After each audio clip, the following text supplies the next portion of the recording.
welcome to our Judeo-Christian Studies lecture, public lecture. I'm Rana Berger, and I'm the Catherine and Henry J. Geisman Chair, directing this lecture series. And tonight we are indebted, it so happens, to the Geisman Fund for supporting our event tonight with Jake Howland. So grateful to them. I am really delighted to have Jake Howland with us tonight as our guest speaker. I didn't realize exactly until today that he was here almost exactly 8 years ago in October, 2014. It goes fast. And he spoke on Kierkegaard, theodicy, law, and love. So that topic, along with his lecture tonight on Homer and the Hebrew Bible, I think gives you a sense of what an amazing range of his work, which is rooted in a common core. So Jacob Howland is the McFarlin Professor of Philosophy Emeritus at the University of Tulsa, where he taught from 1998 to 2020. He came to Tulsa after completing his PhD at Pennsylvania State University. Now, I don't know, there's a long story of whatever accidents made that department so special, but it really produced a number of distinguished scholars and teachers, including our colleague, Richard Buckley. Professor Howland has just begun this year a position in the new University of Austin at Texas as director of the Intellectual Foundations Program. I've known Jake for many years and have watched with great interest the whole trajectory of his studies, which has evolved in a way with some intersections with my own over the years. His first book, Plato's Republic, The Odyssey of Philosophy, indicated through its subtitle the powerful lens he found for reading that dialogue and many of the dialogues with an eye to Plato's exchange with Homer. Howland's next book, The Paradox of Philosophy, took up the philosophical trial of Socrates in a set of dialogues with dramatic connections to those that portray the political trial and execution of the philosopher by the city, which others of you have been reading with me this semester. Howland extended his work on Greek philosophy through teaching and studies that led to a book on Kierkegaard's Socrates and the role the Greek figure, our model of the philosopher, plays in the Danish thinker's reflections on Christian faith. That work was complemented by another book, Plato and the Talmud, which is a very unusual exploration of the connection between two traditions and two sets of texts that are rarely considered in relation to one another. Bible and philosophy, yeah. But Plato and Talmud, I know, you might be one of the only, maybe you're the only one. One of the only ones. Howland's latest book, Glaucon's Fate, has, as one reviewer put it, changed the landscape of debate about Plato's Republic. Its provocative thesis argues that Socrates, with his primary dialogue partner Glaucon, who happens to be Plato's brother, fails in his effort to win the young man over to philosophy, which is confirmed by Glaucon's later involvement in the oligarchic regime of the so-called 30 tyrants. Whatever conclusion one draws, you persuaded some people, you didn't persuade everyone, I think the book raises very important questions about the philosopher's relation to the ambitious political man, and not just in ancient Athens. In fact, Howland is always thinking about our current times, and subjects of his many moving essays include those that I like very much, the Italian writer Primo Levi, or the French filmmaker Claude Lanzmann, in their attempts to reflect on and preserve the memory of the Holocaust. As I look over the path I just outlined, one thread stands out. Howland is always questioning the boundaries that are supposed to separate one discipline or one way of thinking from another. Philosophy and literature, philosophy and politics, philosophy and faith. His thought is enriched by that challenge and reflected, I would say, in his graceful literary writing. In recent years, I have shared and learned so much from the studies he has been pursuing of the Hebrew Bible, exploring the fundamental theme of Jerusalem and Athens, in particular through the focus on the origins of each tradition, really going back to the very first beginning of those two roots. I'm excited to hear a version of that in tonight's talk on the shields of the gods. Please join me in welcoming Jacob Howland. Well, that was a really splendid introduction. I'm so appreciative. And, you know, I've known Rana for more than 30 years and have marveled at her extraordinary accomplishments as a student of ancient Greek thought, Plato and Aristotle, and the Hebrew Bible and Jewish thought more generally. And not just a student of these things, but a teacher as well. And she's for decades attracted first-rate students. And I got to spend a lovely lunch today with 7 or 8 of them. And it really is quite meaningful because it helps to restore my faith in liberal education to see the truly brilliant and inquisitive and you know, students pursuing exciting projects. At the same time, she's been, you know, very highly sought after as a speaker, highly prized as a writer and speaker wherever people are serious about Plato and Aristotle and the Bible and things like that. Is this a mutual admiration? Well, you started it. I want to say I think the secret of her success is her laugh, which immediately and infectiously conveys her delight in thinking. It's just fun to listen to Rana. You have to listen to me tonight, but it's a lot more fun to listen to Rana because she's always so excited about things. So thank you for inviting me. So this talk is called Shields of the Gods, Reflections on Homer in the Hebrew Bible. And I'm going to talk for about 35 minutes. It's a kind of desultory talk that as I sort of move around and talk about different things. And I'm really eager to see what you guys think and what your comments are. So we should have a good discussion afterwards. Okay, armor looms large in the Iliad. That of Achilles is especially, but not exclusively, endowed with a strange and tragic fatality. Patroclus goes to his death in armor Achilles got from his father Peleus, who had originally received it from Zeus. Hector strips that battle gear from Patroclus's corpse and is wearing it when he is killed by Achilles, who now sports a shield, helmet, corselet, and greaves, specially fashioned for him by the god Hephaestus. And it's kind of a cool scene, right? Because you've got Achilles looking at Achilles. I mean, you know, if you look at the ancient armor, you can't really see the guy's face, and so he's sort of looking at himself. Now, Achilles had been sidelined after losing his gear to Hector, when Hector killed Patroclus and took the armor. But it's not clear why. Because if Patroclus could wear Achilles' armor, right, then why couldn't Achilles wear Patroclus's armor?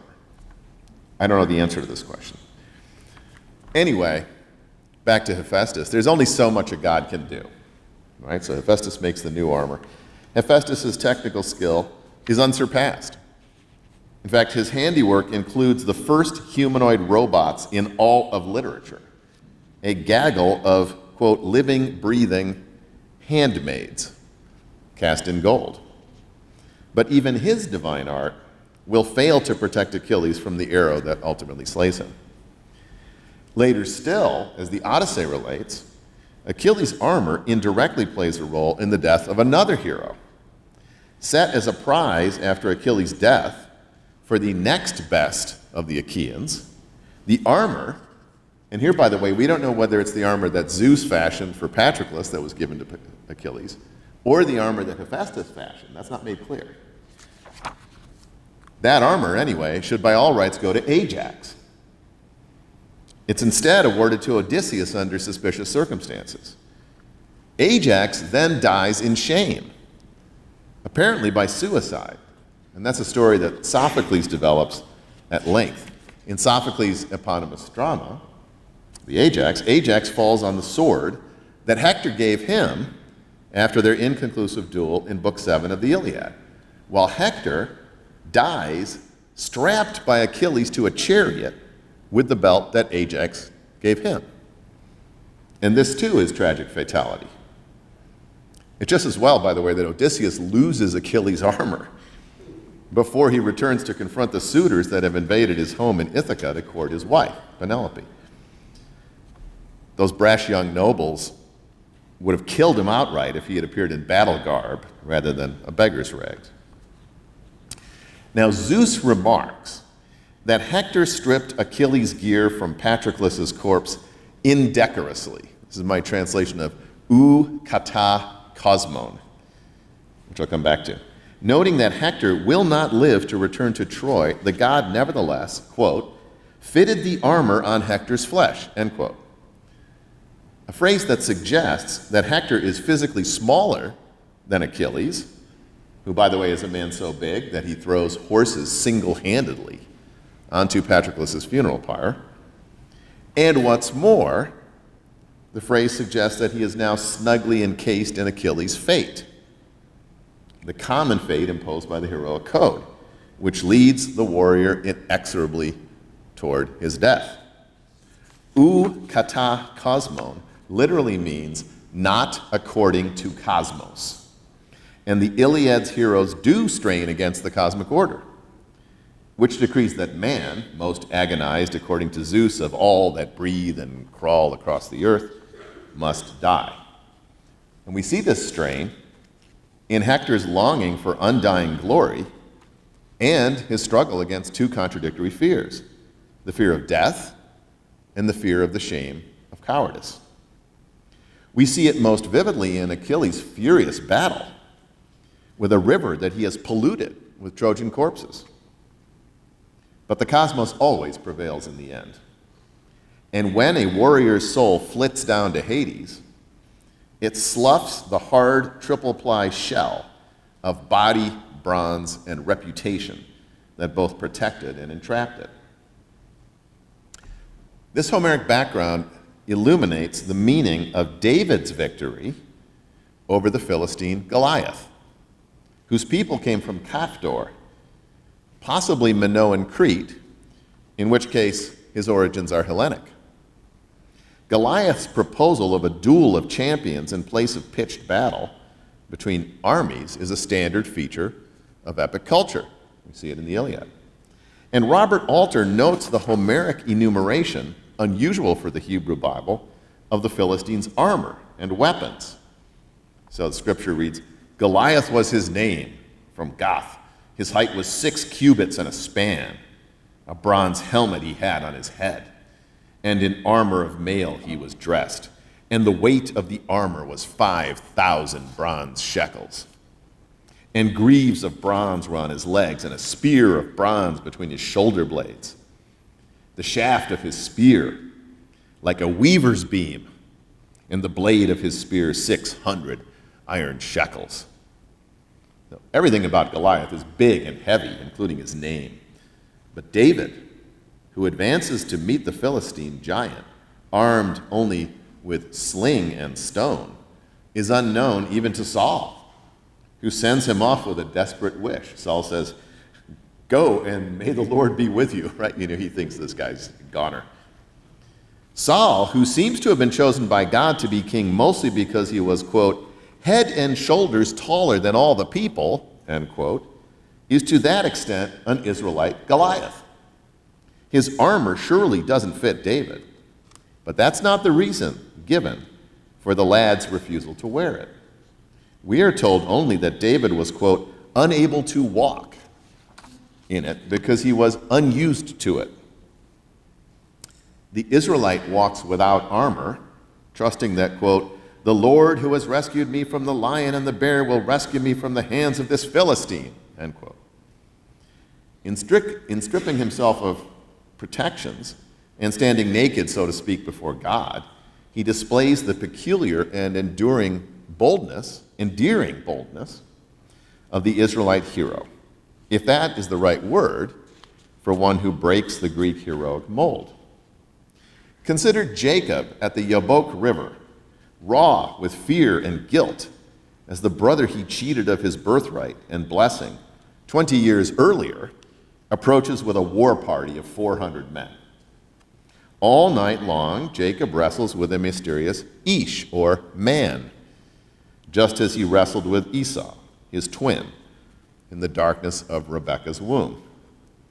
The aggressive Ish, who is somehow more than human, the incarnation of some haunting spiritual power, is a double of Jacob, so well matched with him that they wrestle to a draw. The painter Edward Knipper captures the vulnerability of both combatants by depicting them as naked, muscular men of equal size, their faces expressing agonized exhaustion as they grapple. Jacob suffers a crippling wound, yet will not release his opponent until he is blessed. This episode prefigures the moral drama that plays out the next morning, when Jacob approaches Esau and receives his blessing. That blessing dispels the fratricidal curses that have so long hung over both men, for it releases Jacob from guilt and fear, and Esau from the grip of anger. Jacob's boldness in making himself available to his estranged brother leaves him healed in soul, but limping like a wounded warrior. Esau's conflict with Jacob has surely wounded him as well, but he too is finally free to move on. Consider also Abraham as he journeys to Mount Moriah with Isaac. In grit and boldness, the Greek heroes have nothing on him. Agamemnon stands to lose either his daughter or his army when Artemis becalms the fleet at Aulis. But Abraham risks everything. Having sacrificed Iphigenia, Agamemnon can at least claim to have chosen the lesser evil, even if others might reject that claim. But should Abraham sacrifice Isaac, as Kierkegaard observes, he would lack even the small tragic consolation of an explanation. We're told that God put Abraham to the test, but in answering God's call, Abraham turns the tables on the Almighty, forcing him to show what he is made of.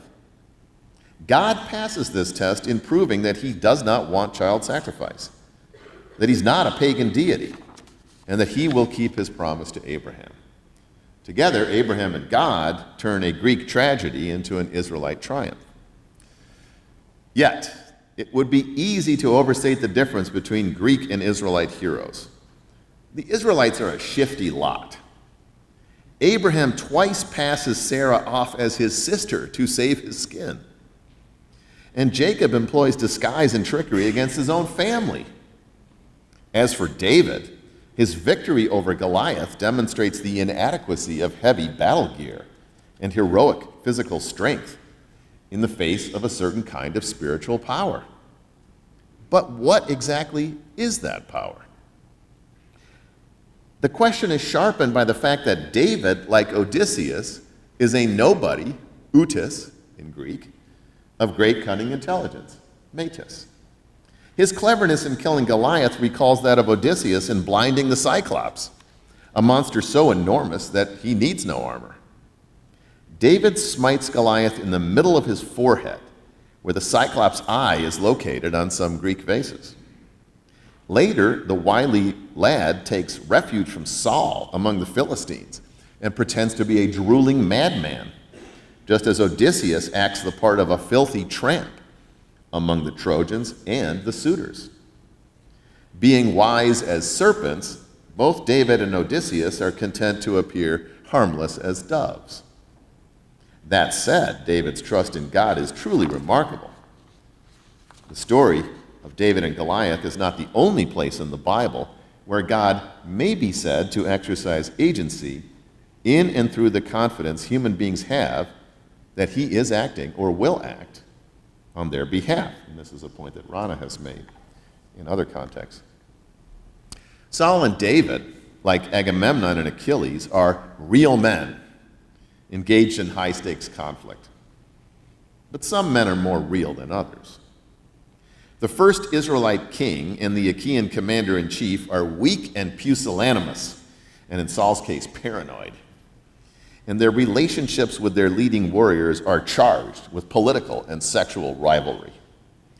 Agamemnon's quarrel with Achilles explodes over the distribution of female war prizes. Agamemnon fears a decisive loss of honor and authority if Achilles keeps Briseis while he gives up Chryseis, as he must, for Apollo demands it. So he takes Briseis for himself. The women's almost identical names, Chryseis and Briseis, underscore the mimetic rivalry between these two men, who are intensely aware that they are of roughly equal importance to the Achaeans. Incensed to hear the Israelite women sing, quote, Saul has struck down his thousands and David his tens of thousands, end quote, Saul supposes that, quote, the next thing he'll have is the kingship, end quote.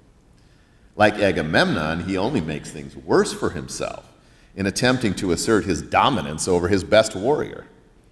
He tries to use his daughter Michal as a snare, hoping that David will die attempting to acquire the grisly bride price of 100 Philistine foreskins.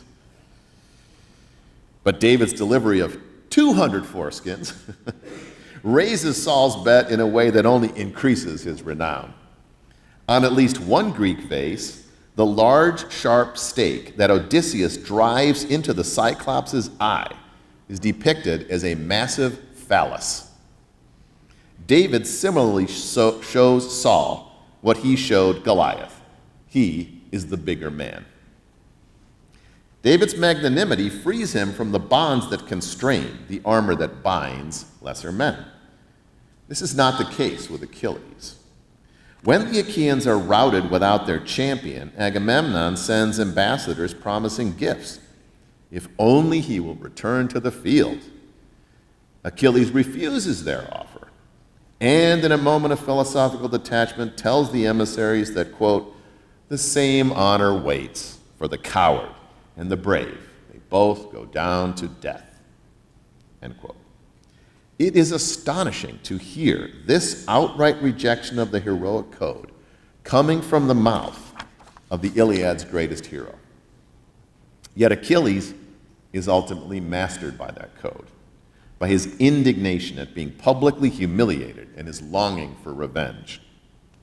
He remains at Troy to see Agamemnon driven back to the ships and fighting to save them from immolation, but is drawn back into battle to avenge Patroclus' death.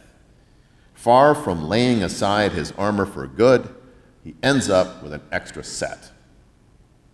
This is not the way of David, who by Saul's own admission requites evil with good. Instead of killing Saul when he had the chance, as Achilles was about to do to Agamemnon in Book 1, when Athena intervened, David is smitten with remorse simply, quote, because he had cut off the skirt of the cloak that was Saul's, end quote.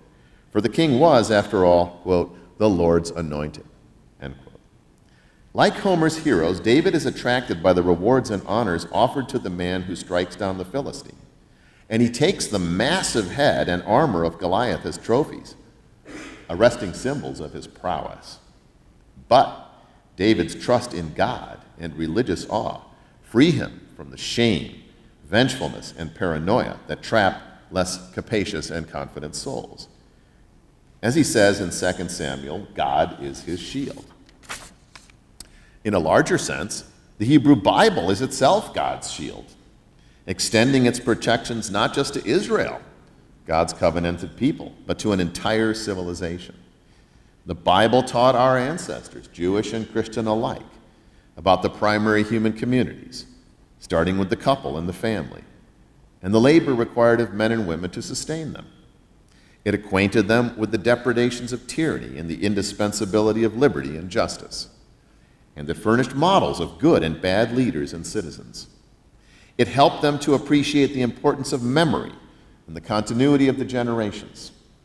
It imparted humility and offered hope in the form of an incomprehensible yet not unknown God, in Leo Strauss's words, who enters into history.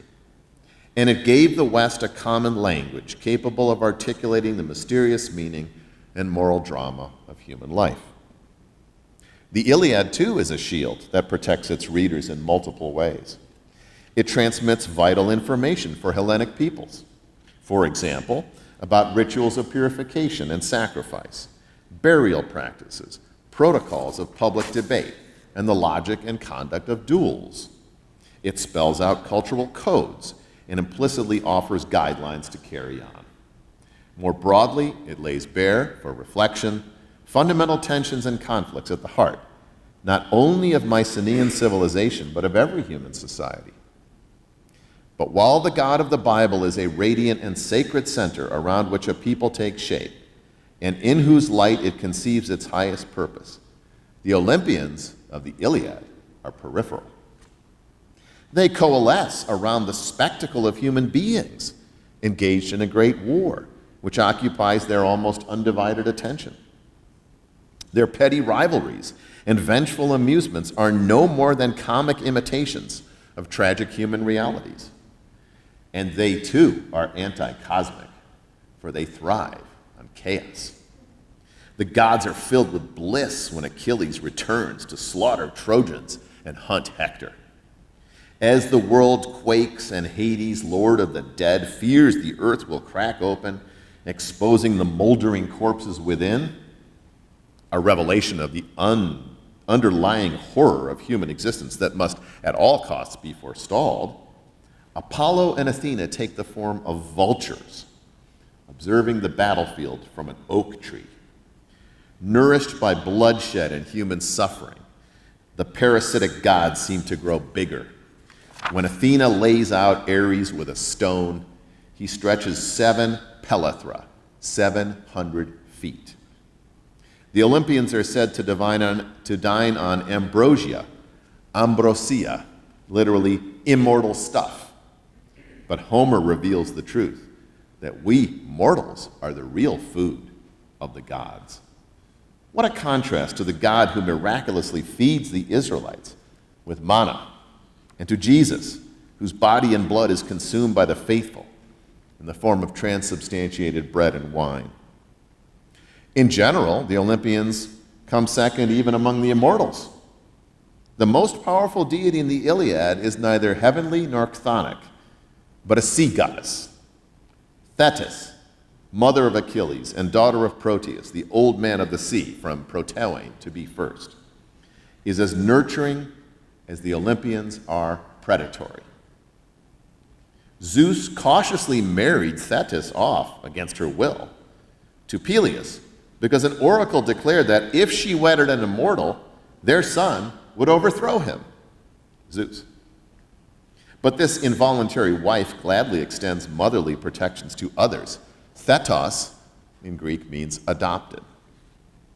Achilles is not the only evidence of her potency, for she saved Zeus when rebellious Olympians put him in chains and cradled the terrified god Dionysus at her kolpos, her breast or lap, when he fled from an attack of Heracles. Hephaestus says that Thetis and Eurynome, daughter of Ocean's stream, did the same for him, nurturing him in secret for 9 years after his mother Hera, who, quote, wanted to hide me because I was a cripple, end quote, threw him from heaven. It was there that he learned his craft, forging bronze and making gorgeous jewelry for his hosts. The second chapter of Numbers informs us that the Israelites marched through the desert in a defensive square, with groups of tribes forming each of the square's 4 sides. In the middle of the square, the Levites guarded the tabernacle, which housed the Holy of Holies. This location underscores the centrality of God in the drama of the Bible. Homer indicates the central characters of the Iliad more obliquely, as befits a poem that is deeply critical of heroic culture in general, and the Olympians in particular. Book 2 of the Iliad inventories the contingents that make up the Achaean force, identifying their origins, leaders, and the number of ships in each. In the middle of the famous catalog of ships, 15th in a list of 29, is Odysseus and his company of Kephallanians. This is not all. Homer relates that the Achaean ships are stacked in rows, stretching inland from the water, so that the assembled forces form a quadrangle. And it is roughly at the physical center of this quadrangle, and exactly at the political one, that Odysseus dwells. His ship is safely, quote, moored midline so a shout could reach both wings, end quote. That way, Achilles and Ajax, who, trusting to their power and battle strength, beat their ships at opposite ends, least protected place, right, will hear commands or alarms issued by the Achaean leaders. For the middle ground around Odysseus is where authority and power reside. It is the place, Homer says, where, quote, the Argives met and handed down their laws, where they built the altars to their gods, end quote, and where Agamemnon, who holds the royal scepter of Zeus, makes his camp. Odysseus is in the middle of the Iliad's action as well.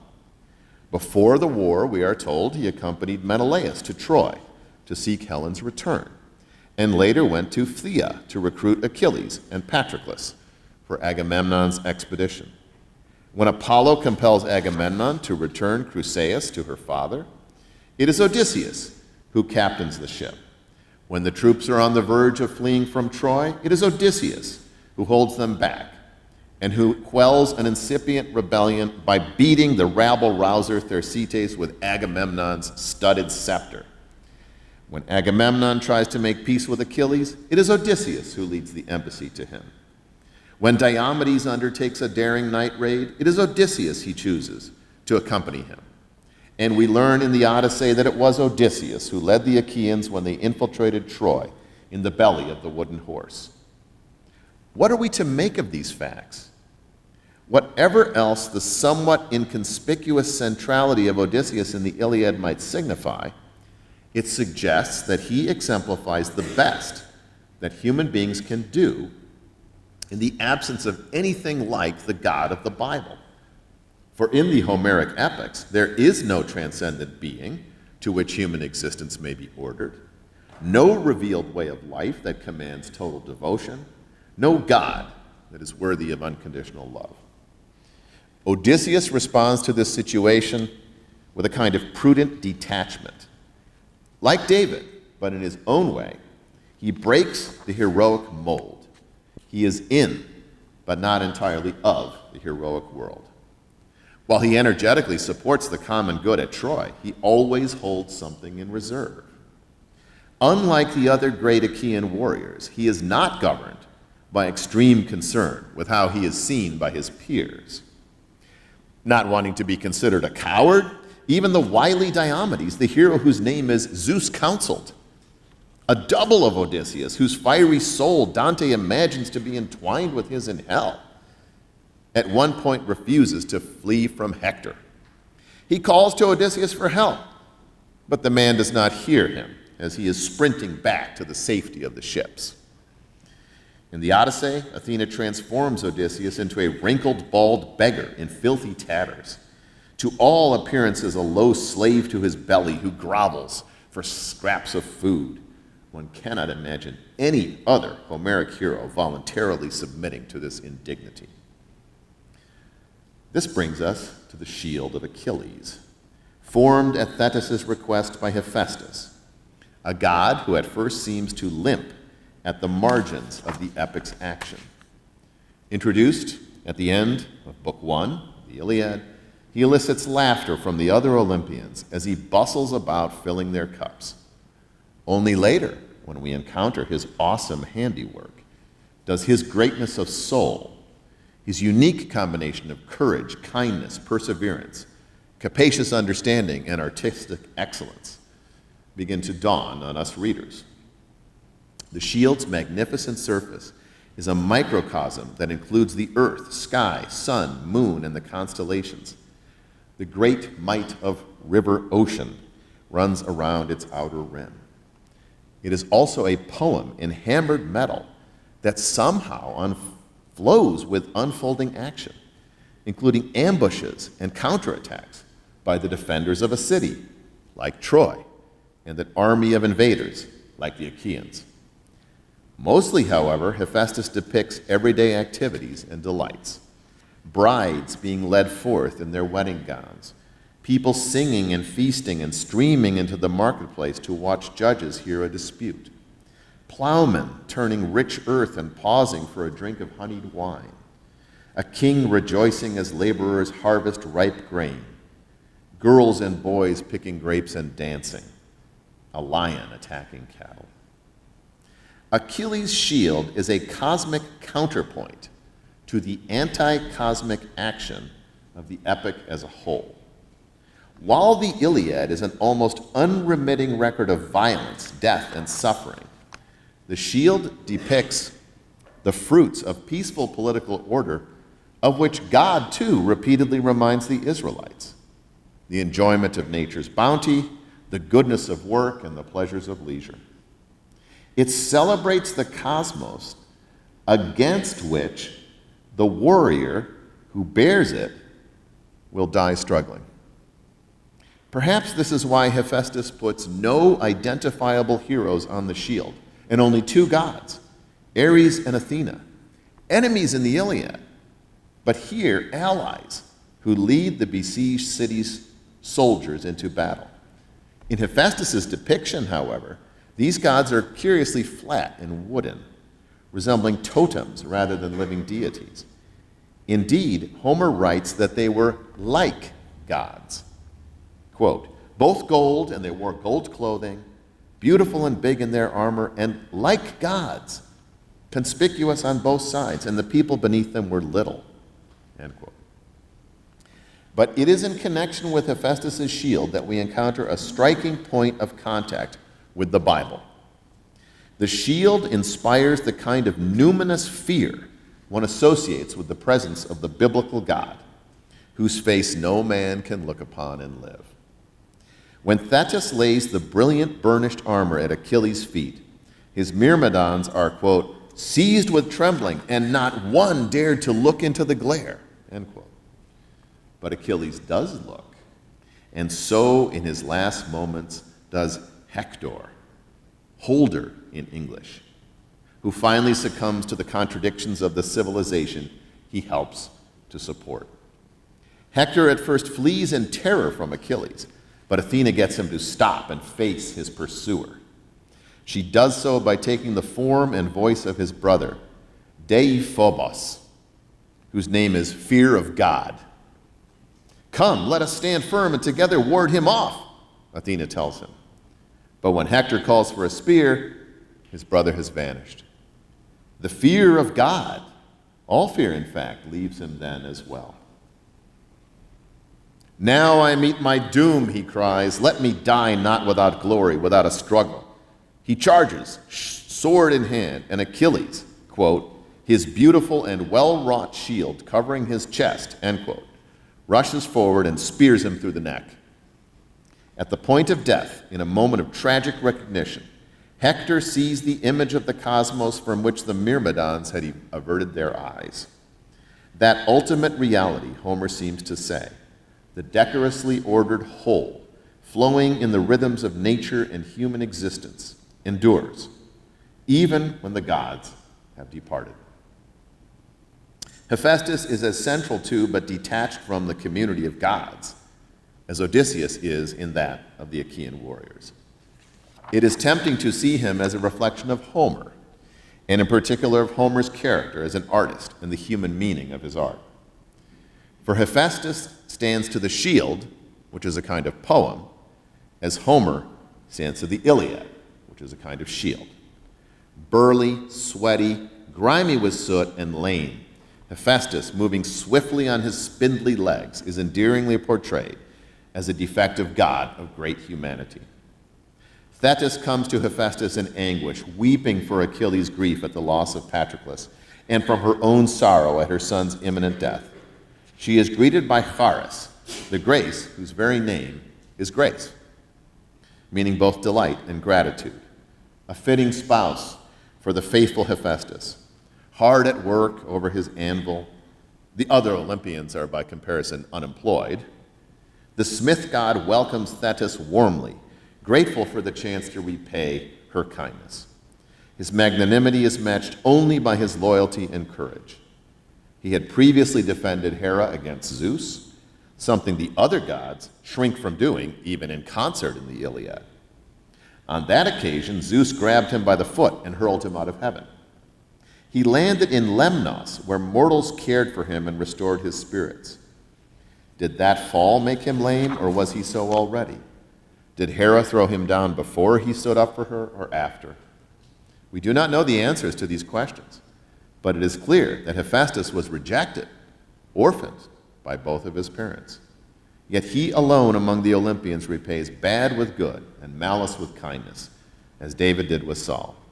He builds the halls of Zeus, where in the Iliad's first book the gods feast and laugh while he serves them nectar, and where he appeals to Hera to cease antagonizing an angry Zeus, so that he will be, quote, gracious with us again, end quote. Like Jacob, the limping god is bold in the cause of peace. The shield Hephaestus fashions repays both the care of a goddess associated with the primordial life-giving sea, with nature, and the humanity and compassion of the good people of Lemnos. In the Iliad, Lemnos abounds in mortal necessities and refreshments. It ships wine to the Achaeans, who also gorge on its herds of cattle. And it is where Hera finds the gods sleep when she wishes to sideline Zeus. A volcano on the island was said to be the site of Hephaestus' forge, and it is presumably on Lemnos that he observed the agrarian and civic labors and celebrations he depicts on Achilles' shield.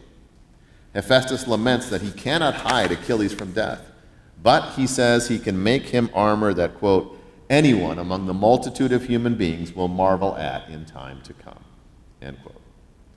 The Iliad, too, is marvelous armor, born of gratitude for the gifts of this ever-flowing world and of civilized life.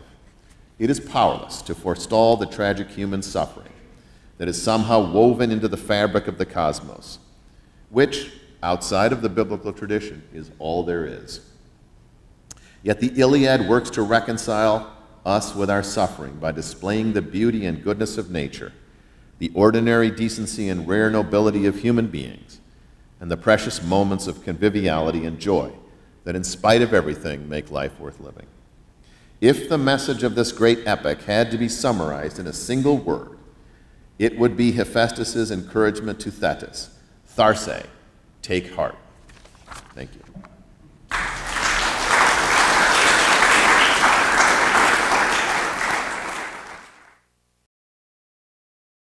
So I'm not an expert in the classics or the Hebrew Bible, but I'm a comparative literature person, so this is the perfect talk for a comparative literature person. I love the way that you draw these two traditions together and show us how they mirror each other and don't compare and contrast in really interesting ways. And I'm thinking about how this might change the way we see a New Testament passage.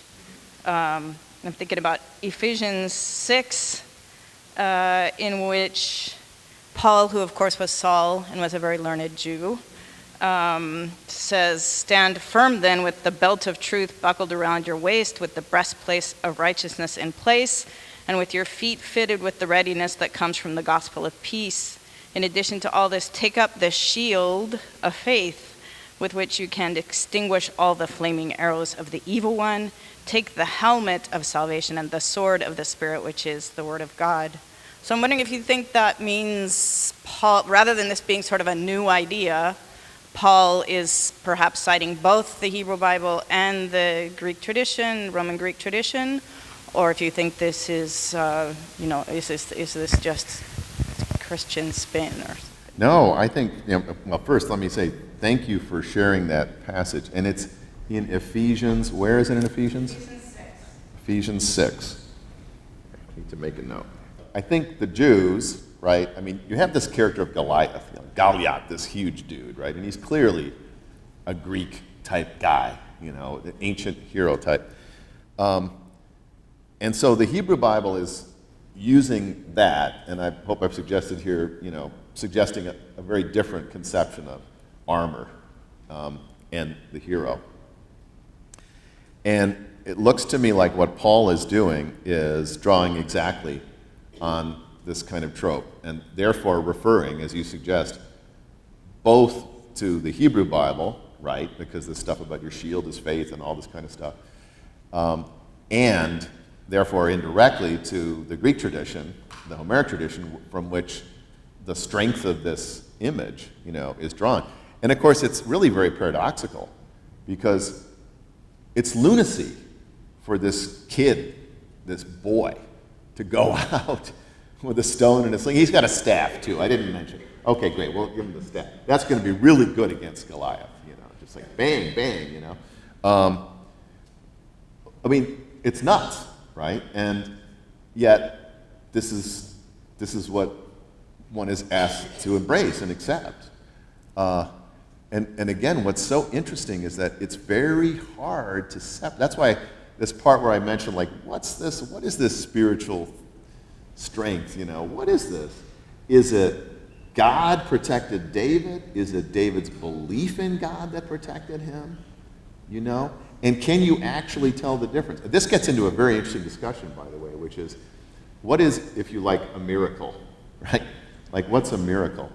I actually just wrote something on the Brothers Karamazov, okay? So the Brothers Karamazov. So Zosima, the elder, Alyosha's, beloved elder, and he dies, and everyone's expecting miracles to come from him, and what happens is that Zosima stinks very quickly, very badly. It's horrible, and everyone's like, it's a sign from God, he's not favored by God, and so forth. But if you read the novel, it turns out this is exactly what Alyosha needs, right? He needs to sort of like be shaken up and kind of, because he has to go out into the world, but he's immature, and he has this immature faith, and he's expecting miracles and all this kind of stuff. And then ultimately he's saved by Grushenka, etc. But so if you kind of look at this, and like the narrator in the Brothers Karamazov is a kind of, liberal scientific guy, and he says, well, there's perfectly natural explanation of all this kind of stuff, But really, who's to say exactly? And I think the Hebrew Bible is good at kind of posing this kind of question, like, can you actually split the difference between, it's this confident guy, David, who has this belief, and therefore he's the source of it. But what he believes in has such power that he can believe it in this way, you see? So anyway, I'm kind of going off on this, but I thank you very much for that passage. I think it's really interesting. I had like two related questions somehow. First, the shield in your interpretation, either the shield of Achilles' shield or the shield of God in the Hebrew Bible, are there integral part of the armor or not? Or they are a particular specific part of the armor? And in relationship with this, can you think about the armor as being like the Latin persona, like the mask that in a way reveals, but in a way protects you from the outside look, so you protect your true self? So the mask, the persona, the person, has this double meaning of, like, on the one hand, hiding your true self from the outside and projecting a certain self outside, and on the other hand, it's a way of revealing your ideal self or whatever. So it has a very ambiguous role. And I was thinking, can you make the parallel between the armor and the persona in this context? Thank you. Thank you. So, yeah, I mean, this function of armor as concealing oneself, or sort of the self is absorbed into the armor almost, right? I mean, who's Achilles, Is he this publicly visible armored guy, And so this is why it's so interesting when he's looking at Hector, and Hector's wearing the armor, And there's a sense in which it's a sort of material embodiment of the desired self, right? You want to be as hard, inflexible, enduring as this armor, and you want to be hard, and and that also means a kind of conduct in which you don't run from battle, and so on and so forth. Which is why Odysseus is really pretty interesting. I mean, he's a fascinating character because it doesn't look like he's particularly concerned at being called a coward, or maybe he's just too smart, to hang around. I like this idea of the aspirational self, the armor being this. That's an interesting way to think about it. In the Iliad, I mean, it seems like, and this attempt to be the person who, properly wears the armor. Like, look, Peleus hands the armor to Achilles. Now there's an implicit suggestion there, right, which is, you better be as good as me. So if a father gives the armor, this is an obligation, right? Can you wear my armor and not shame the heck out of me, right? Are you going to do this? But this all ends tragically so often, right? I mean, it's so, I didn't talk much about the Cyclops thing, but there's a case where, actually, this deserves to be developed. I'm glad that you mentioned this, because now that I think of it, Odysseus has a kind of Davidic boldness. I said that, David's like Odysseus, but let's turn it around. Those guys, if you read the Odyssey, they wait around, okay, for the Cyclops in the cave. In his cave. Like, the other guys are like, looks like a giant lives here. Why don't we just take the cheese and split, right? And it's like, no, we gotta wait. They wait in the cave. It's as if Odysseus is like, I'm just gonna strip myself of all protections, and see if I can take this guy out. I mean, it's this crazy. Now, that's interesting too, because he does talk about Zeus. I mean, you could even give this kind of analysis there. Does he believe in Zeus or whatever that means, Like the armor in general is all of the battle gear, right? It's the greaves and the helmet and I guess you could say the belt, maybe the sword too. I mean, it could just be the armament, right? But there, I think the shield is very, very important. If you don't have a shield, you're really in a lot of trouble. But I'll have to think about this question. Like, what exactly is the relationship between the shield and the other parts of it? At least I can take that. We could talk about it further, but that's sort of what I take from this. You made a very bold statement about Achilles' mother, the Thetis, I think is how I've heard Thetis, but as being the most important Olympian god in the Greeks. And then you kind of stepped over, but that point was really interesting to me. And so you made your whole speech was a lot about parallels between the two, comparisons between Hebrew Bible and Greeks. And so if we're going to parallel someone to Thetis, I've called her Thetis, in the Hebrew Bible, I mean, you mentioned Avraham, you mentioned Yitzhak for Isaac, but I think there's also a lot of parallels. Those are the patriarchs, but when you get to the matriarchs, between Rebecca, being advocating for Jacob over Esau, and also the way she did that was by literally placing the skins, over him to make him look like Esau. When, that's great. Yeah, so that's also a physical height, playing on the armor between Patroclus and Achilles. I just saw that as really parallel. And also if you're elevating the matriarchs to the hero status and the god status, we're talking also, you mentioned about Hephaestus. You made a really interesting comment about Olympian and how Hephaestus needs more credit and should be more central. I think Sarah would also kind of get in that, no one ever really thought, she was going to have children and that she was going to become the nation, just probably no one really thought Thetis' son would, but Hephaestus' armor. So I'm just really curious on your thoughts between the parallels of the matriarchs, as you touched on the patriarchs, but the matriarchs, Sarah, Rivka, Rebecca, all of them to the Greeks. So I think there's a lot of parallels that just weren't touched on, and you made really bold statements about the Greeks. So look, thank you so much for this suggestion that hadn't occurred to me at all. Rebecca is my favorite of the matriarchs, and she's my favorite because, I love the Greeks, and this is tricky. Jacob is a very Odyssean character, but you're right. I mean, putting the skins on. Now, this is so interesting because this again goes to the question of identity. It's related to the last question, right?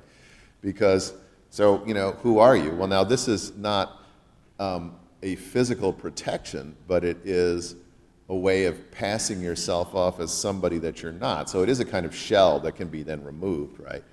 And then this is what I love about this guy, Edward Knipper, I guess is how maybe it's Nipper, but Knipper. This painting of these two, they're naked, they're completely naked. I mean, I showed it in a class to some Jewish kids at the Tikva, but I had to cut off the bottom because I didn't want to show, the sort of shameful parts, let's say.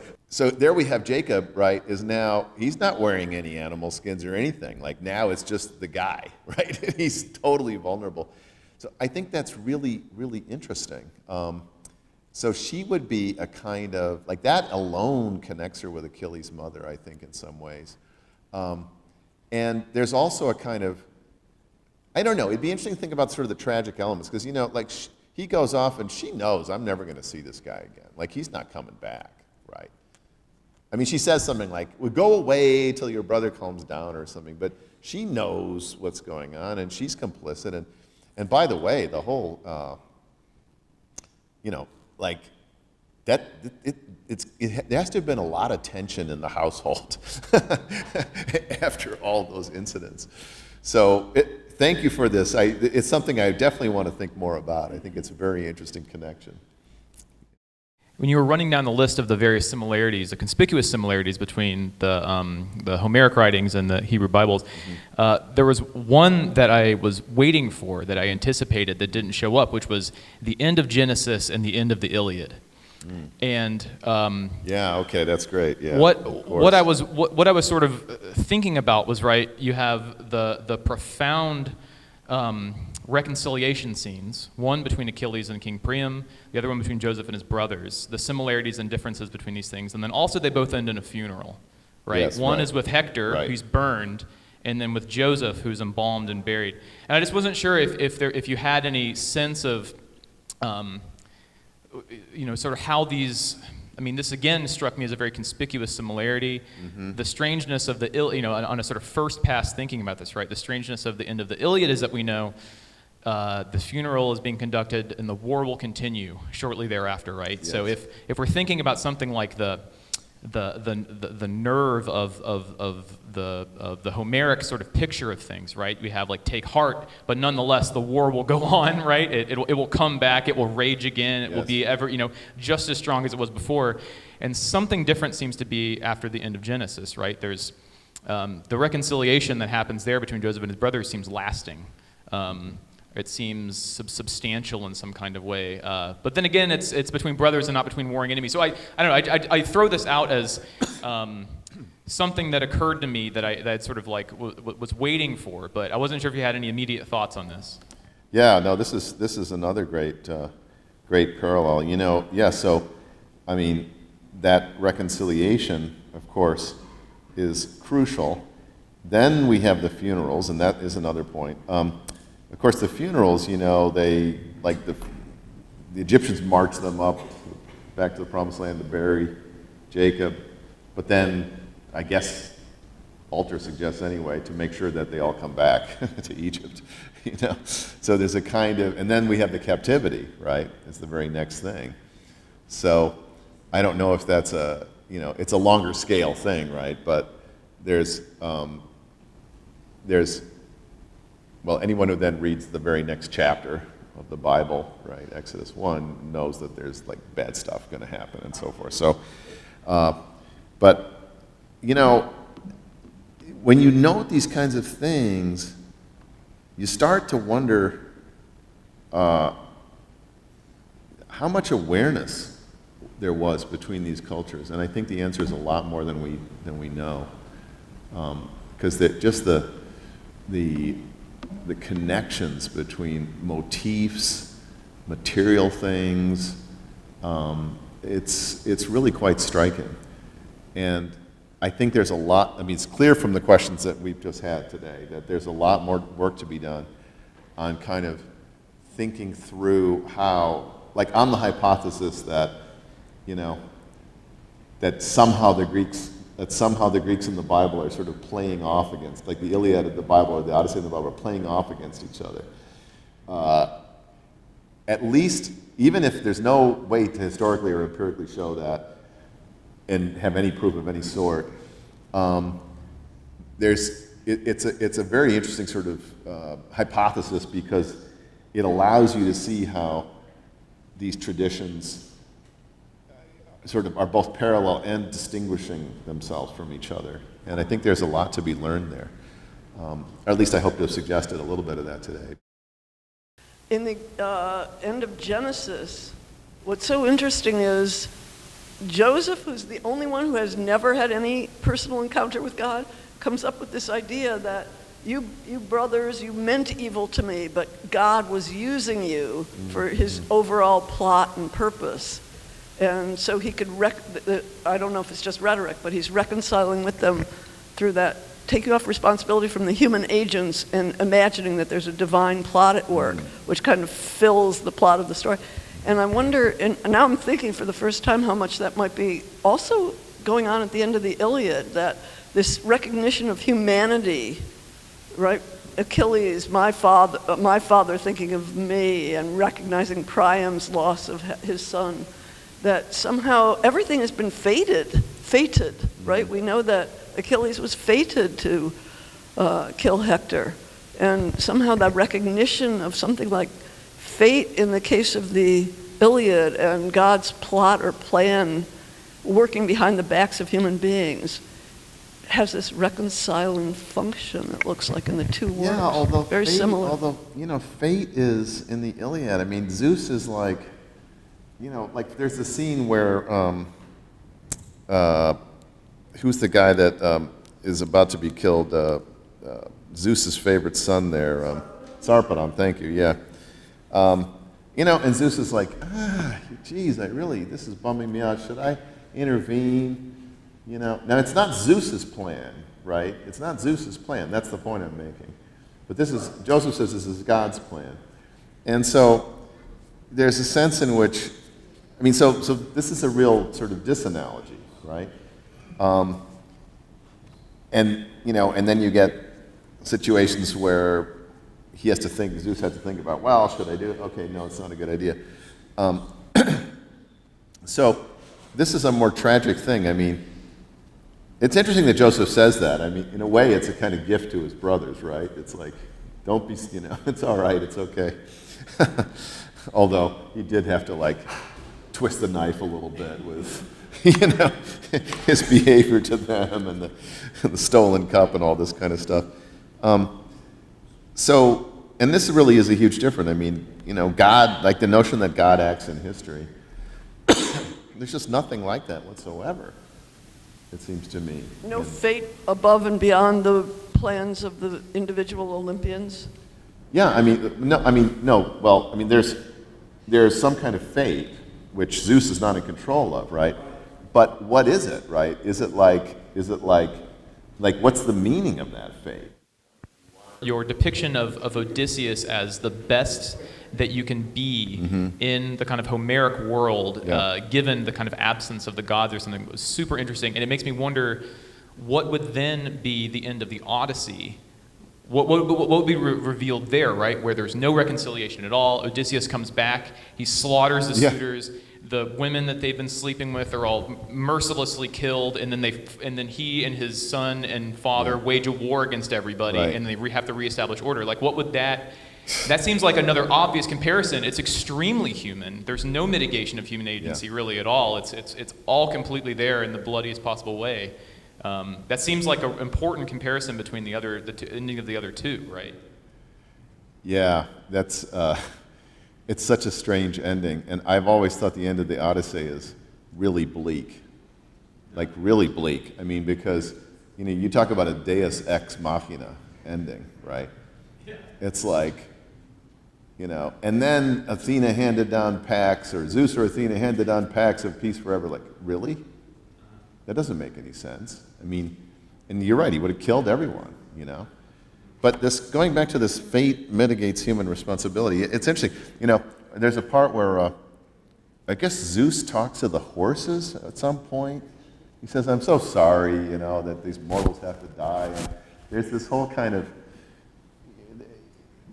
it's actually a kind of touching moment because the gods are also under these conditions, right? And it's, and it's got to be very sad, to lose your son Sarpedon and so forth.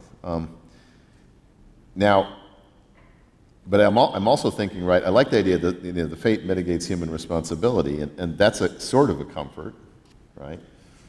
But it only goes so far, again. In the Jewish tradition, in the biblical tradition, you can sort of say, yeah, God planned this, and if you don't believe me, read Exodus. And then read, the other books of the Bible. Just keep going, right? And it kind of goes like this, but it goes, and they're good things that come along with the bad. But yeah, so these are very interesting suggestions. Very interesting. One of the comparison contrasts you made that I've never thought of that I think is fascinating is Odysseus and David. And here's what intrigues me. On the one hand, they're both so cunning. Yes. And I Clever think, guys. for example, I think David knows exactly what he's doing. He actually knows that this slingshot is incredibly powerful, and he's Yeah. going to take the giant by surprise. And I think that the appeal to God is more rhetorical than anything else. Okay. But anyway, that's a long story. Very But interesting. they're so close, right? There's both Yeah. depending less on armor and more on cunning, is one way you could put it. Right. But what's so fascinating is the two cases seem to be the most extreme of a love between man and God. Like, God loves David, and Yeah. David does love God. Yeah. And Odysseus loves Athena, and Athena loves Odysseus. And at least in that case, it's clear that she sees a reflection of herself, I guess, in the Yeah. human being. And I wonder, now I'm looking at David in the Bible that way also. That's kind of interesting. I think it makes Wow. some sense. This is an antinomian suggestion here. God is a Davidic wily. He's not a wily lad, he's a wily father. That's really interesting. And that's the shield. God is the shield of David, the Yeah. shield of Sarah, the shield. Yeah. Yeah, that's really interesting. And actually we even see it like Zeus and Diomedes, like, he's got his name in there, and there's a kind of, I don't know, and then of course Zeus with Metis, right? She his consort and all this kind of stuff. So there's this, but she's obviously divine, right? But the Athena Odysseus is really explicit, right? Yeah. Well, also, rivalry, right? That's interesting too. She's a rival of his. How do you see that? Well, he rebukes her, like, where were you this whole time? Like, she doesn't have an answer, right? And Jenny Strauss-Clay in her book on the Wrath of Athena, she suggests that Athena's really angry and, she's sort of taking it out. And but actually this would make her, because see, here's Odysseus. What does he do? He's a cruel dude. His father, he's like, hey, I'm so-and-so from such and such. Who are you? Like, yeah, I'm here to see a guy named Odysseus. You know anything about him? And then his father's like throwing dirt on his head and, weeping and moaning. And then he's like, Dad, I'm just kidding. It's me. And he puts him through hell. He's a cruel dude, right? But that would be like Athena too, in a way, right? Like she does that to Odysseus. You might say. But I think I would like you to develop the idea, perhaps not here at this instant, of David, of God loving David, precisely because David is just he's a liar, he's a cheater, he's a fraud. But very clever. He's a very clever dude, right? But he does not scruple. I love your point you made about which I also hadn't thought of, David being willing to pretend to be a madman. He's drooling and limping and stuff so he can hide himself, so much like Odysseus' willingness to be a beggar. And both are so against the heroic model, as you put it. I think that's it. I was persuaded by your comparison of David and Odysseus, but who's the counterpart to Hephaestus? You made so much of him and Right. of the importance of the arts and of the arts establishing civilization, and this as depicted on the shield as this great alternative to the heroic destruction of the battlefield. Who is it in the Bible? I could only get so far as to think he probably worked in wood instead of metal. Yeah. So whether it's a Noah, it doesn't seem quite right, or who builds the ark? Do we know? We know the instructions are always given by God, but who builds it? Joseph of the New Testament's a carpenter, but is there a counterpart, or are the arts just less important? Well, the arts are associated with, so Cain, and then he's got his descendants, and so they're associated with cities, and there's a kind of preference, obviously, for, let's say nomadic and figures and so forth, and shepherds and things like this. I don't know, because it's interesting, because my whole take on the Iliad, right, is you've got these marginal characters, these characters who look like they're marginal, but they're actually not, right? So you've got Thetis, who is really, she really is like super important. And then you got Hephaestus, and he's important. But, you know, it looks like in the Bible, is there anyone who's, maybe we have to go to the women, I don't know. You're saying Solomon? Yeah, okay. No, but there's one guy, Bezalel, who's said to be the greatest wisdom and arts. Bezalel, okay. Who designs the ark and the synagogue of the... But Leo Strauss has this interesting comment, which I think helps here, that the art, like many things, the arts are at first rejected until they can be brought under the yoke of divine guidance, and then they're restored. Ah. And that's what happens. That's interesting. Yeah. Thank you so much. This was really Thank you. exciting. Thank you for your questions.